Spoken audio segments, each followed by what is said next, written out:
And we call themes are acts in the target culture, target language, that convey cultural values. So the things that you behave, ways you behave that convey the value of the culture you're speaking the language in, right?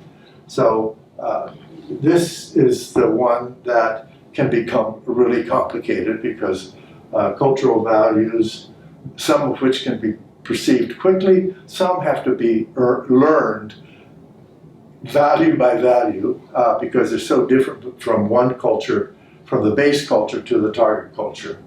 So we wanted to talk a little bit more about themes, give you some examples. I was going to look at the China and US contrasting themes. So the main example I always use when I'm talking about themes is hierarchy. In Chinese, if you mention a person, you talk to a person, you indicate their social hierarchy, where they are. So if you're talking to your teacher, you have to call her 老师. If you're talking to the president of your university, 校长. And no matter how you're referring to them, you always refer to them that way. So in Chinese, we can say one of the themes is Chinese are comfortable when they're aware of the relative hierarchy of people socially, one way or the other. That contrasts very much with American culture. Sometimes explicit hierarchy makes Americans really uncomfortable. And Americans very rarely use the same title when they refer to someone over and over again. So I have a friend who's named Zhang Xiaozhang. I have known him for 20 years, 25 years.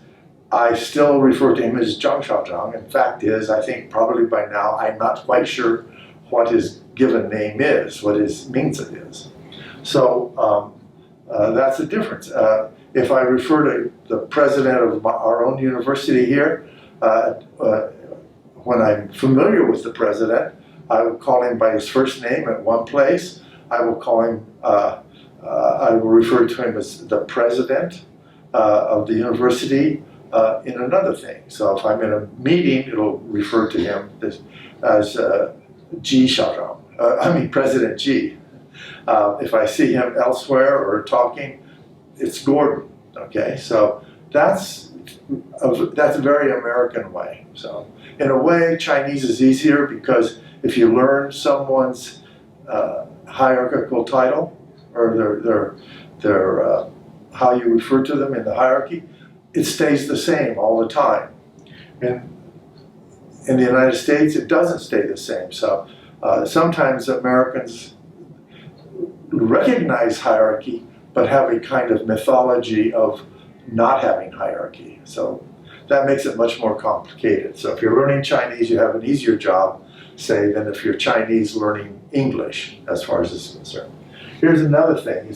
Some of these are contrasting themes. Hosting. In a formal hosting situation, the Chinese have a saying, 客随主便, that the guest follows or does what the host wants. So the idea of being a host or being a guest in a Chinese environment is that the host is making all the decisions.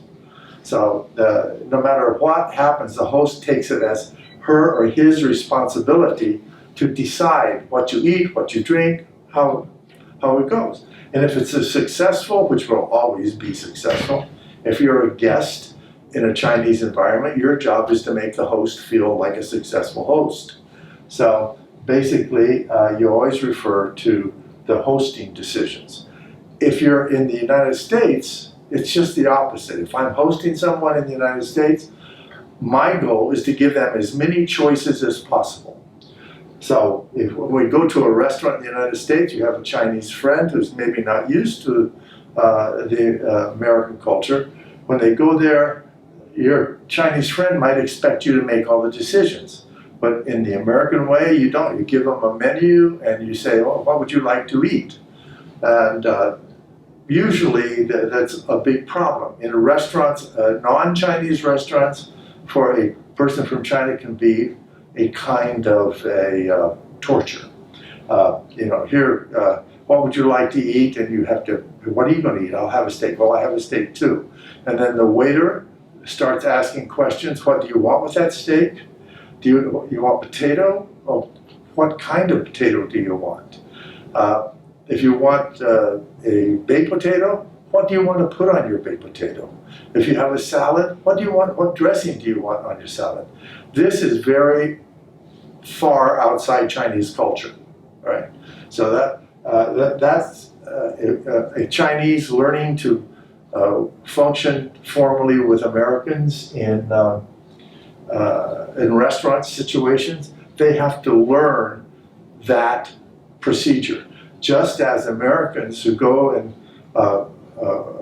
attend a banquet or a formal dinner in China, they have to learn that the host is the one that's making the decisions. And that's the way, that's what everybody's expectations are. So anyway, hosting, it's like 180 degrees. You have to decide one way or the other. Probably the best way to decide is look where you are and go according to that. The other thing that happens is things like in accepting and refusing. Accepting something right away is more or less the American way. Do you want to see a movie? Sure, let's go. Do you want to see a movie? No, I can't make it. That accepting or refusing something right away is a value in an American conversation. But in China, that is not the case. In China, accepting may be much more difficult. A lot of people always have a hard time understanding how to refuse in Chinese. Refusing can be much more difficult than when you're speaking English in the United States.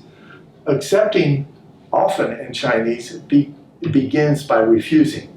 If somebody offers you something, you refuse it. They offer again, no. Maybe the third time, okay, I'll have the tea or I'll have a cup of coffee. If you're an American, somebody says, would you like a cup of tea? You say yes. What would you like to drink? Do you have soda? Yeah, I'll have a soda. Or a Coke or whatever. It's very quick. That's a value. In China, quickly accepting is not a value. Refusing has to be done in such a way that sometimes it's really hard for Americans to pick up on.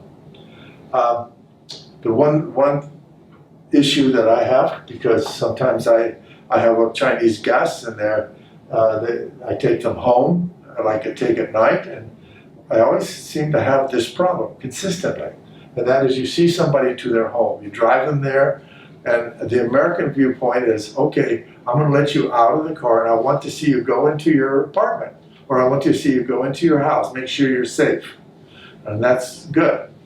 The Chinese idea is if I drop you off, or if somebody drops you off where you are, you stand and thank them until they drive off. So obviously that's 180 degrees different. You can't do it.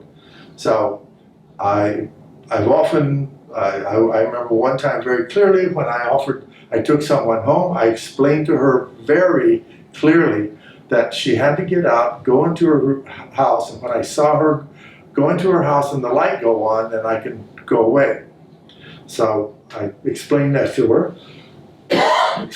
Excuse me. And then, so I did that. I saw her off.